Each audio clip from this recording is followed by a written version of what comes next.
Closed captioning for Lakeland Currents is supported by the Minnesota Department of Commerce, Telecommunications Access Minnesota, and Nisswa Tax Service. Nisswa Tax Service, tax preparation for businesses and individuals. Across from City Hall in Nisswa and online at nisswatax.com.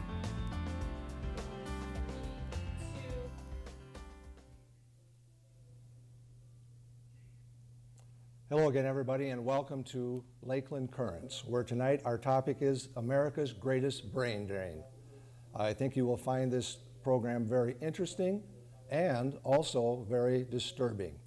It's going to be a two-part program, actually. We're going to feature tonight's program on the brain drain, and then on July 30th, the second part of our show will be the Fatal Link. We're going to start our show with a little segment that Annie Cook has done with the medical community on the effects of prenatal alcohol.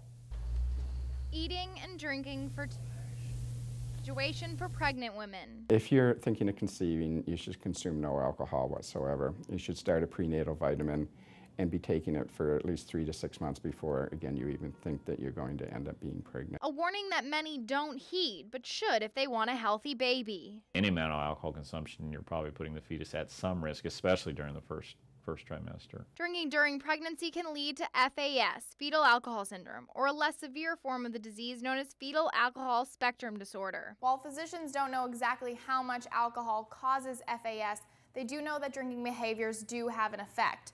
For instance, if you're a binge drinker and have more than 5 drinks at one time, your child's more likely to see the effects of alcohol versus having 5 drinks spread out over a week. So it's the timing in the fetal development, it's the alcohol consumption pattern, and the amount of alcohol you're consuming over time and in a given situation that's going to affect the fetus. When a child presents with FAS, they can have facial abnormalities, growth retardation, and problems with their central nervous system. Alcohol is a tetragen, meaning it deforms babies, and it deforms every system of the body. Some of these things may not show up until the child develops.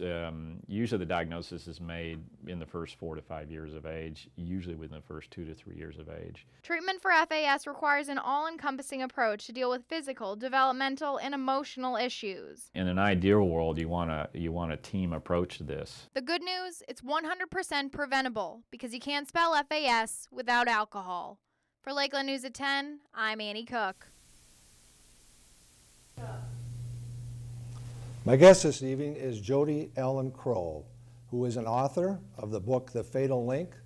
He has been an elementary and high school principal, a superintendent. He began his career in education on one of the reservations in northern Minnesota. As a teacher and a school effectiveness team facilitator for the Neah School, he designed and implemented a middle school model that was awarded the Blue Ribbon School Award from President Clinton. He served as principal for the Neah School in Mille Lacs Reservation for 9 years. There, as the early childhood K-12 principal, he led the school to the National Indian Schools Board Association School of the Year Award in 2002. After consulting nationally in tribal schools for 3 years, he became the superintendent of the Shoshone-Bannock School in Fort Hall, Idaho, from 2005 to 2007. He later moved into the principal of a charter school, a superintendent, I should say, of a charter school, and now serves as executive director for Healthy Brains for Children. Jodie, welcome to the show. Thank you, Ray. That's a mouthful to say, and I hope I got most of it right. I think you did, yes. But you have spent almost 20 years studying this topic as an educator, not as a scientist or not as a medical doctor, but as an educator. And what drove you to get into this particular topic? Well, I did all of my early education career, actually until the last couple of years, in tribal schools. So when I got there, I was very naive as to what I was going to be seeing. And the classroom situations that I had presented to me every day was completely eye-opening. I just didn't understand what was happening. It took me about a year, and I was a 6th grade teacher. I was seeing things that were just boggling. You know, the physical attacks to me, towards other students, the inability to remember what they were learning. And I'm talking about a high percentage of kids in my classroom. And one day, a nurse came to our school and presented on fetal alcohol syndrome. And it was like I was seeing the pictures that she was showing it was like the kids that I had in my classroom. And the academic scores that she was presenting on the research of fetal alcohol kids were mirrors, I mean, were literally what I was seeing with the academics in my classroom. So I realized that I was working in an environment where on a daily, if not hourly basis, I was dealing with brain damage from prenatal exposure to alcohol. I didn't realize the extent of it until I started to really study the research. When I became a principal of a Nehashing school, I was then not just in charge of a classroom, I was in charge of an entire program from early childhood, actually infancy, up through K-12. And I think we should point out too that this is not a unique issue to Native American definitely. Community. It's a worldwide issue, isn't it? You know, Ray, if I were to ask you or tell you that my dad died of lung cancer, what's the first question that comes to your mind? Well, you probably think he was a smoker. Right. It took us about 40 years to get to that point. If I were to ask you, why are there so many kids that are on Ritalin? Why are there so many kids that are in special ed and Title I programs? Why is there so much violence that's happening and so much that's happening with our boys and girls? What's the first question that comes to your mind? I wouldn't know for sure. Right. I submit that the first question we should get to in our society is, was that child prenatally exposed to alcohol? Because in my study of the research and my anecdotal data that I've gathered over the years that I've worked, and then my research into the violent behaviors of kids, there is definitely a link to the exhibitions of brain damage and what's happening in the classrooms. And let's just give a little tease to our program on the 30th, because you have spent a lot of time looking at the connection between prenatal alcohol and school shooters, and that's what you're going to talk about on the 30th. That's correct, yes. And it actually links back to the very first school shooter in the nation, where there was a school administrator killed in Grand Rapids, Minnesota. A lot of people don't know that, but that happened in October of 1966, and that's my hometown, and I can remember the day that it happened. So my research then really became, because I had that connection to my hometown shooter, and that's what we'll be talking about 2 weeks from now. But really, that I do have a couple of dilemmas, Ray. I think everybody needs to understand. I'm a male talking about something that's really predominantly been a female subject. But I think one of the reasons that I can talk about it is I'm a father, I'm a grandfather, and I'm an educator who's seen this on a very unique basis as an educator, being somebody who's watched kids from infancy through high school. Not too many educators get that opportunity for the length of time in a what I would call an epicenter of prenatal exposure.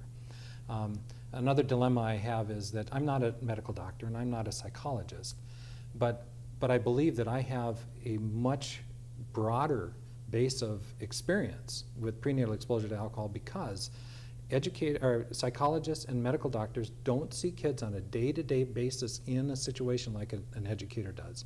And I think our educators really see this on a day-to-day basis, but they don't realize what they're seeing. And then the third dilemma that I have is that I learned most of what I know working on the reservations, and when people listen to me, they assume that that's what I'm talking about. And you're right when you made that statement. This is not a reservation issue. This is our issue in every town in this community, this nation. We have it, and in our world. I mean, alcohol use is prevalent everywhere. And your research shows you how early does this effect start taking place when a mother is starting to drink? Well,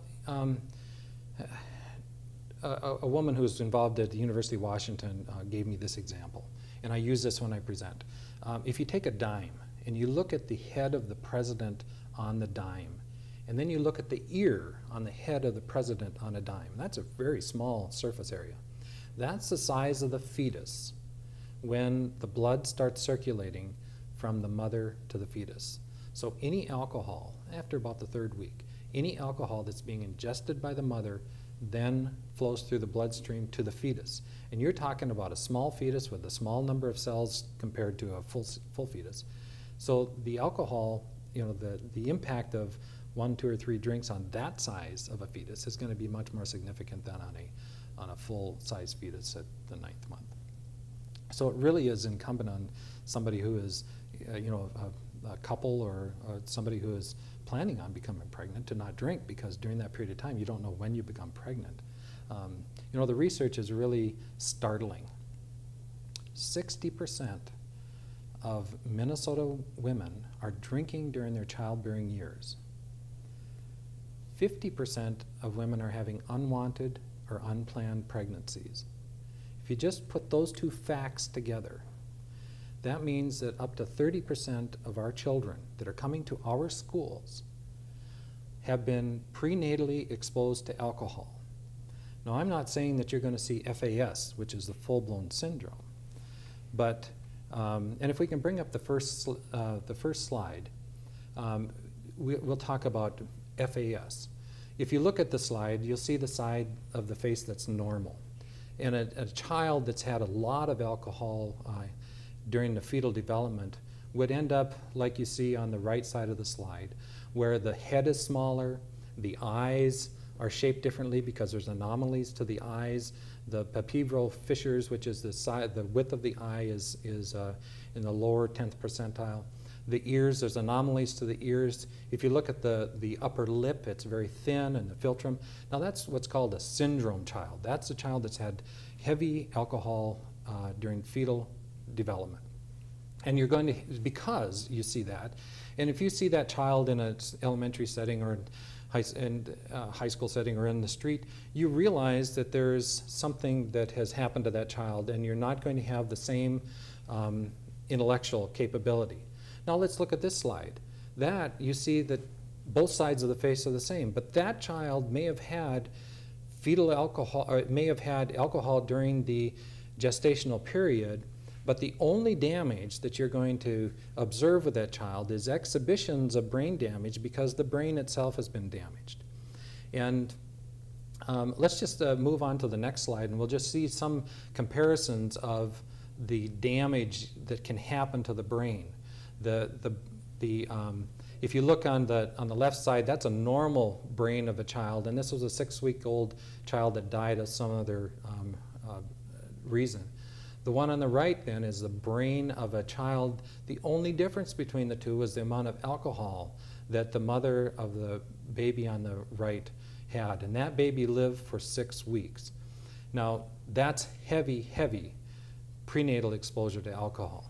Now, you have to understand, though, that's way over on the syndrome side of the spectrum.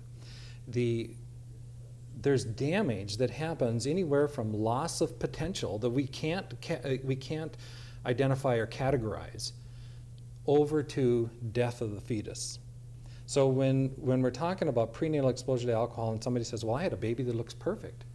The baby may look perfect, but you're not going to see the exhibitions of that brain damage until you have the child enrolled in kindergarten and first grade and second grade, third grade. Things are starting to fall apart. By the time they're in fourth grade, the academic success is not there, and all at once you're seeing the exhibition of the brain damage that happened during the prenatal exposure. You don't see anything with the face because the face looks exactly like any other child. If we can bring up the next slide, we can look at some of the brain damage that can occur. Now, if you look at the slide on the left, that's a normal brain.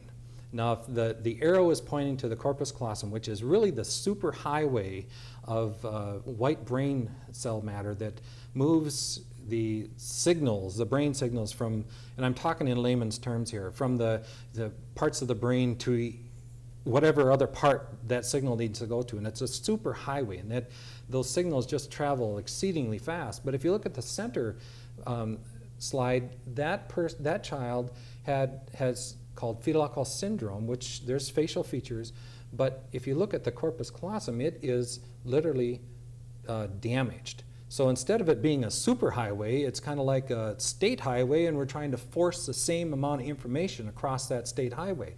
That's what you're seeing in the schools. Kids that have brain damage, where we're expecting them, we look at them.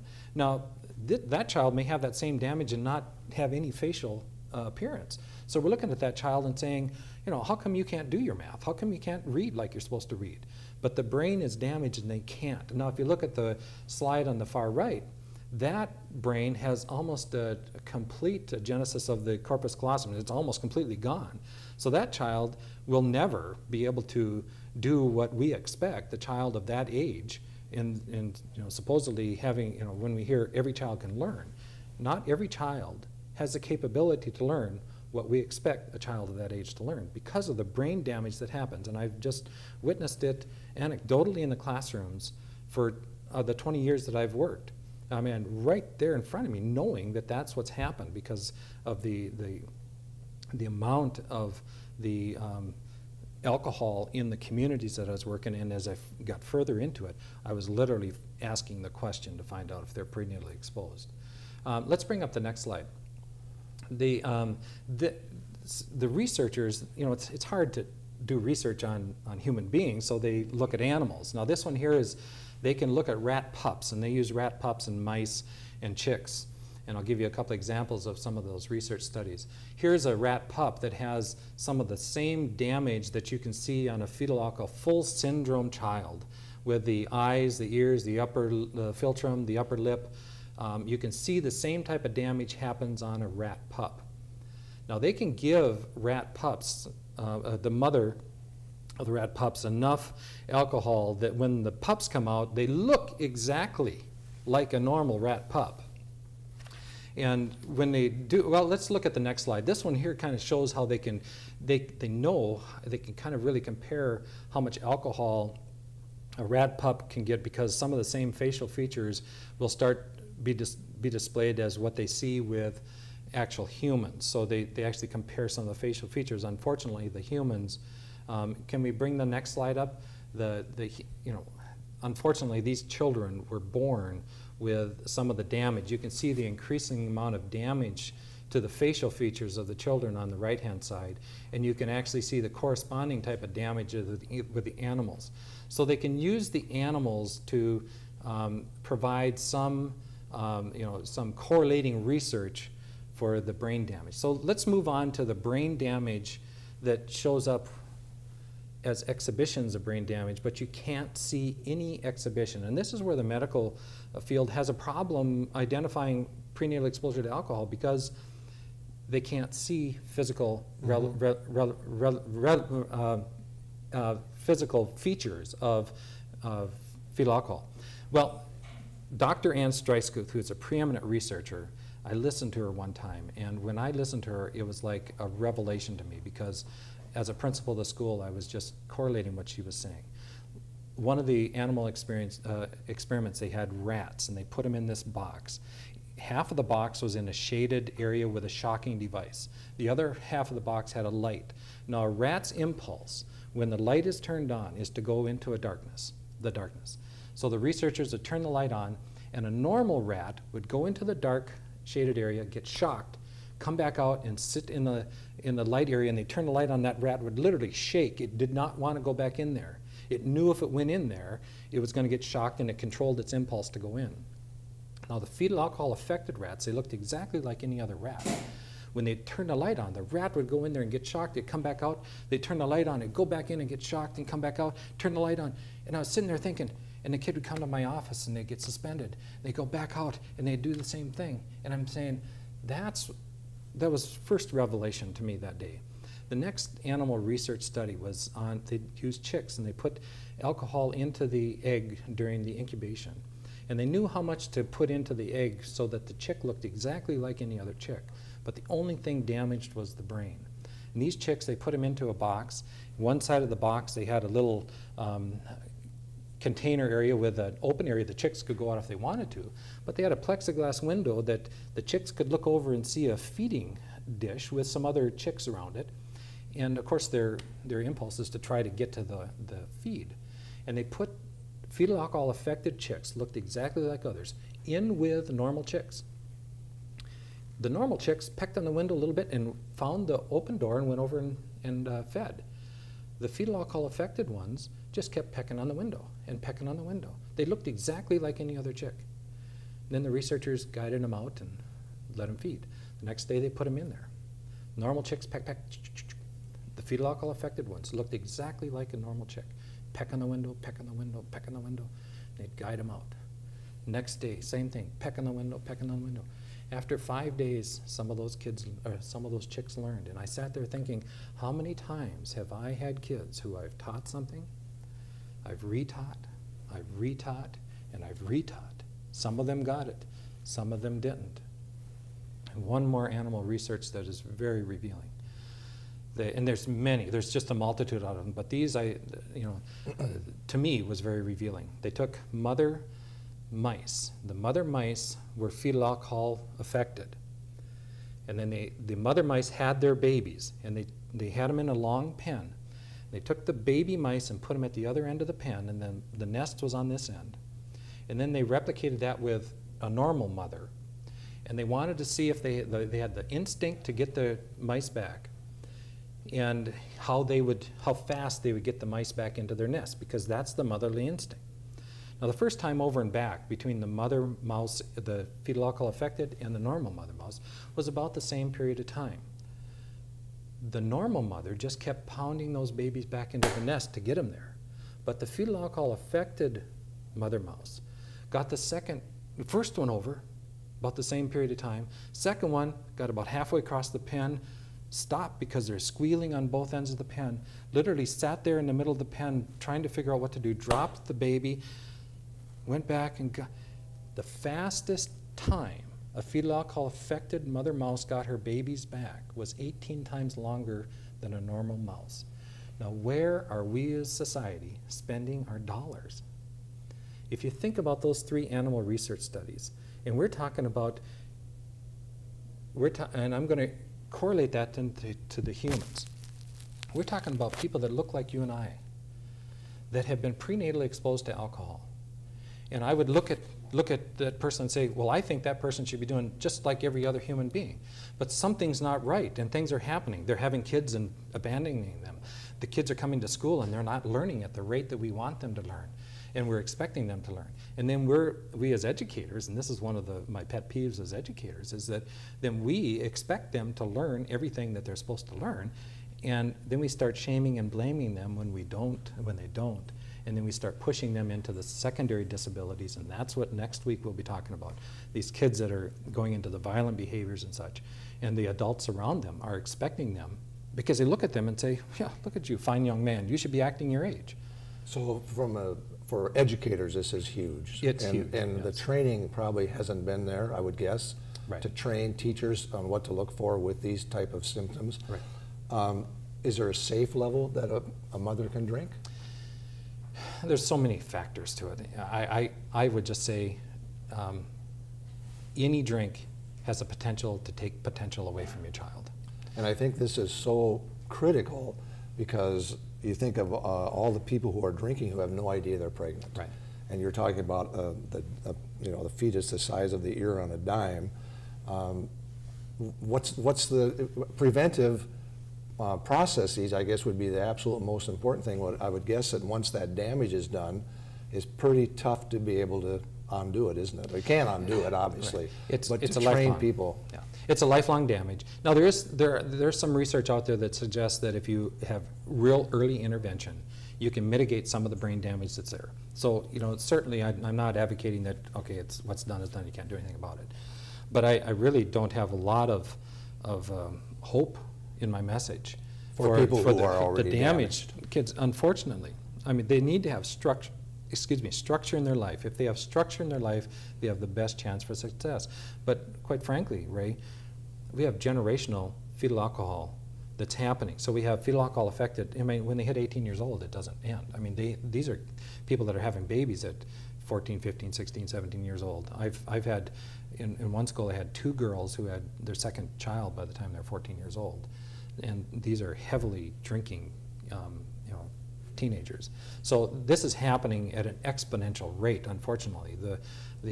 In the fetal alcohol world, the literature and when they talk to each other, there's a saying, the boys get locked up and the girls get knocked up.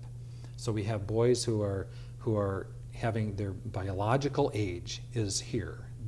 Because of the brain damage, their emotional age is here. their biological, the urges that are happening, the adrenaline, the testosterone. You'll see a lot of perpetrators, you see a lot of that, and that's stuff we'll talk about next week. But what's happening in our schools is that we have so many of those kids that have the brain damage that is unrecognized.